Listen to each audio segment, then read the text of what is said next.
I want to say today that since I met the Lord, I've not strayed, but that would be a lie. I strayed. I strayed from Aleph to Tau until I learned that when you stray away from the Lord, the enemy is waiting with a lot of burdens for you. And he said, "Come unto me, all ye that labor and are heavy laden, and I will give you rest." And the next verse he said, "Take my yoke upon you, then you'll find rest for your soul." Take my yoke, tie your neck to my neck, travel with me. Sometimes I break away from the yoke of Christ. Sometimes when I feel it's too constraining and there's a beacon of carnal pleasure, break away from the Lord, run into the woods to play and romp for a while. Then you see, looking around the corner is the enemy of your soul. He's got things waiting for you. You do not return to the Lord without a couple of marks on you. But thank God for his blood. He cleanses, and he cleanses so thoroughly. One burden I've seen the enemy try to put upon me again is the burden of the past. The moment you stray away from the Lord, he burdens you with your past. Oh, your past is so gory. Your past is so bad. I love people who's never done anything before they met the Lord. I love to hear stories of virgins who met the Lord at 14. They've never been in the world before. I love to hear of men who didn't smoke, who didn't drink, who didn't womanize, who did nothing. Their life was a transition from impure cleanliness to pure cleanliness. But for me, it's different.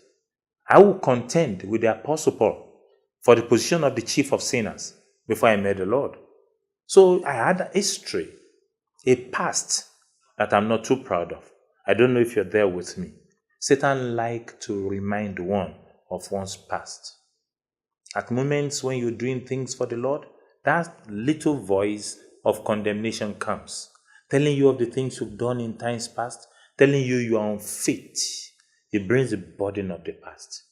And I was bearing this, sometimes refusing me from taking strides I would have taken in the Lord, remembering the things I've done in times past. Of course, I know the Lord has forgiven me, but then I really can't appropriate the forgiveness.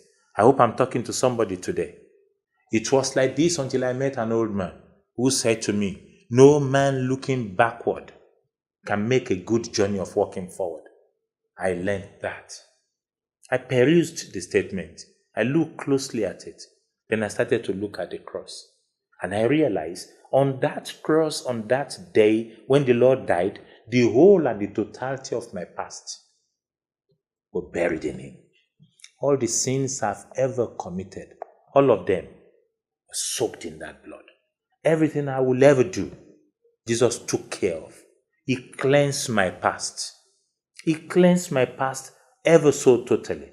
So since then, I realize when the enemy comes and he tells me about my past and he reminds me of the things I've done, he's only trying to slow me down. He's looking for a reason to stop me from doing damage unto his kingdom. I have an answer for him. If Satan can remind me of my past, I'll tell him of his future. I know what I did, and I also know where he's going. He's going to end his life in the lake of fire while I will reside in the bosom of my king. He can say all he likes about my past. He can use my former friends. He can use things I'd rather forget to talk about my past over and over again. But listen, friends, my past is gone. Your past is gone, buried in the blood. That is the truth. Cast down today the burden of the past. It's done with, finished, according to the word of the Lord. Hello, friends and brethren. I'm Owolabi Wole, and it's been a pleasure reaching you across this channel. Thank you for your comments. Thank you for your questions. But we'll love more.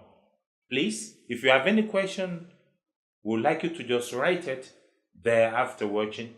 And if you prefer email, please, you can get in contact with me via omegavoice@gmail.com.